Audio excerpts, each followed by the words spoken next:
Hey guys, मैं हूँ सोनाली। आज की इस वीडियो में मैं 2015 रिलीज्ड मूवी रूम की एक्सप्लेनेशन लाई हूँ। ये मूवी एक साइकोलॉजिकल सर्वाइवल ड्रामा है और रॉटन टोमेटोज पर इसकी रेटिंग 93% है। ये कहानी एक प्यारे से छोटे बच्चे जैक की है। तो चलिए बिना टाइम वेस्ट किए वीडियो को शुरू करते हैं। तो कहानी की शुरुआत होती है हमें एक माँ जोई और इसके बेटे जैक को दिखाते हुए। आज जैक की बर्थडे थी। पूरे 5 साल का हो गया था जैक आज। वो बहुत खुश था और एक्साइटेड भी था अपने बर्थडे के लिए, क्योंकि जोई आज केक जो बनाने वाली थी उसके लिए। फिर जोई अपने बेटे जैक के लिए केक बनाने की तैयारियों में जुट जाती है कि तभी जोई के दांतों में बहुत तेज दर्द होता है और इसके एक दांत टूट जाती है। जोई अपने टूटे दांत को जैक को दे देती है। एक्चुअल में जोई और जैक काफ़ी माल न्यूट्रिशन थे। उन्हें अच्छा खाना भी नसीब नहीं होता था। जैक तो पहली बार केक खाने वाला था। कहानी में आगे हमें ये पता चलता है कि ये दोनों माँ बेटे बस इस कमरे में ही बंद रहते हैं। जैक को तो बाहर की दुनिया के बारे में पता भी नहीं है।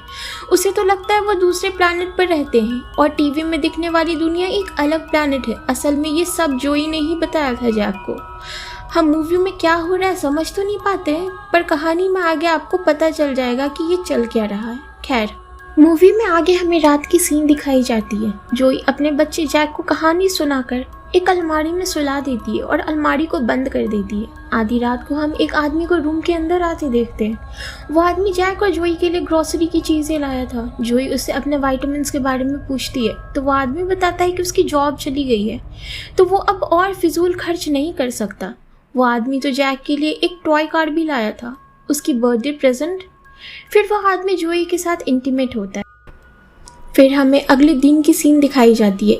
जोई और जैक रोजाना की तरह उठते हैं, ब्रेकफास्ट करते हैं, फिर लंच, और जैक अपने छोटे से टीवी में कार्टून्स देखने लगता है। अपने टॉय कार से भी खेलता है जैक। उस रात वो आदमी वापस आता है और सो जाता है। तभी जैक अपनी अलमारी से निकल जाता है। तभी वो आदमी उठ जाता है और जोई भी उठ जाती है। जोई उस आदमी को अपने बेटे से दूर रहने को कहती है और उसे एक थप्पड़ भी लगा देती है। वो आदमी गुस्से में जोई का गला दबाने लगता है और उठकर उस कमरे से बाहर चला जाता है। फिर अगले दिन जोई ये नोटिस करती है कि उस आदमी ने पावर सप्लाई कट कर दी है। हीटर बंद होने की वजह से कमरा पूरा ठंडा हो जाता है। फिर जोई डिसाइड करती है कि वो जैक को सब कुछ सच सच बता देगी। एज एन ऑडियंस हमें भी इस मूवी में चल क्या रहा है अभी क्लियर हो जाती है। असल में जोई जब 17 साल की थी तो उस आदमी ने रास्ते से गुजर रही जोई से कहा था कि एक कुत्ते को चोट लगी है, इसलिए उसे जोई की मदद चाहिए। ये कहकर उसने जोई को ट्रिक करके इस कमरे में बंद कर दिया था। 7 सालों से कैद है जोई यहाँ। वो आदमी हर रोज़ जोई का रेप करता है। फिर जोई जैक को समझाती है कि पेड़ पौधे, टीवी में मौजूद लोग सभी असली हैं और वो दोनों और टीवी के लोग सेम प्लैनेट में ही रहते हैं। जोई जैक को बताती है कि वो दोनों जहाँ रहते हैं वो उस आदमी की गार्डन की शेड है, कोई अलग प्लैनेट नहीं। जैक को तो जोई की बातों पर भरोसा नहीं होता। उसे तो लगता है कि जोई उसे कहानी सुना रही है। फिर जोई हार मान लेती है। उसे लगता है कि वो जैक को कभी सब कुछ समझा नहीं पाएगी। अगले दिन जैक जोई से फिर से पूछता है कि क्या सच में टीवी के लोग असली हैं। तब जोई के मन में एक उम्मीद जागती है और वो जैक को बताती है कि उसका असली नाम जोई न्यूसम है। जैक जोई से कहता है कि वो आदमी जिसे जोई और जैक ओल्ड निक बुलाते हैं वो अगली रात आएगा तो उसे वो दोनों मार देंगे। जोई उससे कहती है कि ये करना आसान नहीं है क्योंकि उसने भी एक बार उसे मारने की कोशिश की पर वो असफल हुई। फिर जोई और जैक एक प्लान बनाते हैं। जोई जैक से कहती है कि वो गर्म पानी से जैक का चेहरा गर्म कर देगी और जब ओल्ड निक आएगा तो वो उससे कहेगी कि पावर कट होने की वजह से हीटर बंद हो गया था, जिस वजह से जैक की तबीयत खराब हो गई है। और जब ओल्ड निक जैक को हॉस्पिटल ले जाएगा तो वो दोनों हेल्प मांगेंगे और पुलिस को बुलाएंगे। उस रात ओल्ड निक आता है और एज प्लान जोई उससे बताती है कि जैक की बहुत तबीयत खराब हो गई है, पर ओल्ड निक एंटीबायोटिक्स देकर कमरे से चला जाता है।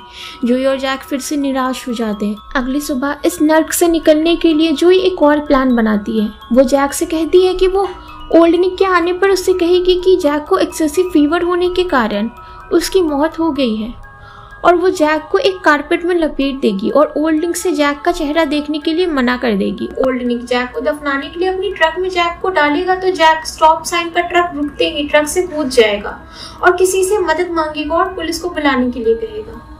उस दिन ओल्ड निक फिर आता है। जोई एज प्लान्ड ओल्ड निक से कहती है कि जैक अब नहीं रहा, तो ओल्ड निक उसे दफनाने के लिए ले जाने लगता है। ओल्ड निक जैक को अपने पिकअप में रखता है।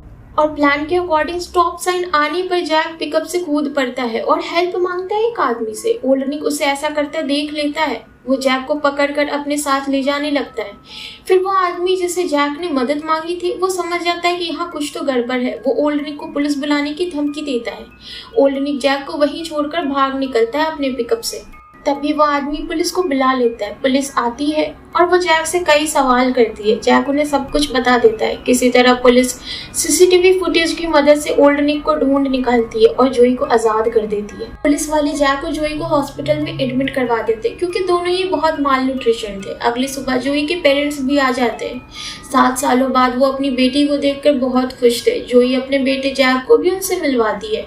जोई को मालूम पड़ता है कि इन 7 सालों में बहुत कुछ बदल गया है। उसके पेरेंट्स सेपरेट हो चुके हैं और उसकी माँ अपने नए पार्टनर लियो के साथ रह रही है। खैर, जोई अपने पुराने घर लौटती है। उसके घर के बाहर कई लोग जमा हो रखे थे। असल में सभी जैक की बहादुरी से बिल्कुल अमेज्ड थे और उनकी नजर में जैक हीरो बन चुका था। ये केस बहुत फेमस हो गई थी अमेरिका में। जैक के लिए सब कुछ बिल्कुल नया था। वो इतने सारे लोगों को पहली बार देख रहा था। उसके बाद जैक और जोई की लाइफ कुछ नॉर्मल होने लगती है। एक दिन जब सभी डिनर कर रहे होते हैं तो हम ये नोटिस करते हैं कि जोई के पिता जैक से कोई बात नहीं कर रहे। जोई को ये चीज अच्छी नहीं लगती। वो अपने पिता को कन्फ्रंट करती है इस चीज के लिए। जोई के पिता वहां से उठकर चले जाते हैं। एक्चुअल में जोई के पिता जैक को एज हिज ग्रैंडसन एक्सेप्ट नहीं कर पा रहे थे। खैर, कहानी में आके हम समझ पाते हैं कि इतने साल एक ही कमरे में बंद होने के कारण जैक के दिमाग पर बहुत बुरा असर पड़ा था। वो अभी भी बस टीवी ही देखता था, किसी भी रियल चीज से इंटरेक्ट नहीं करता था। वो जैक के लिए थेरेपिस्ट भी बुलाई गई थी पर जैक के बिहेवियर में कोई बदलाव नहीं आता। इन सब चीजों से जोई बहुत होपलेस हो गई थी। एक दिन वो बाथरूम में जाकर सुसाइड अटेम्प्ट कर लेती है। लकीली जैक उसे बाथरूम में नीचे गिरा देख लेता और वो तुरंत ही शोर मचाने लगता है। जोई की माँ उसे हॉस्पिटल ले जाती है। जैक इस चीज से बहुत टूट गया था। वो भी ठीक होने की कोशिश करता है। पहली बार हम जैक को किसी रियल टॉय से खेलते देखते हैं। जैक तो नई शुरुआत करने के लिए अपने लॉन्ग हेयर्स को भी कट कर देता है। जोई भी ठीक होकर वापस आ जाती है। फिर कहानी में आगे हम जैक को बच्चों के साथ खेलता पाते हैं। एक दिन जैक जोई से एक आखिरी बार उस शेड में जाने की मांग करता है। जोई पुलिस ऑफिसर्स की मदद से उसे शेड में ले भी जाती है। वहाँ हम जैक को अपनी सारी चीजों को गुड बाय बोलते देखते हैं। फिर ये कहानी यहीं खत्म हो जाती है। Thank you so much for watching this video. Bye.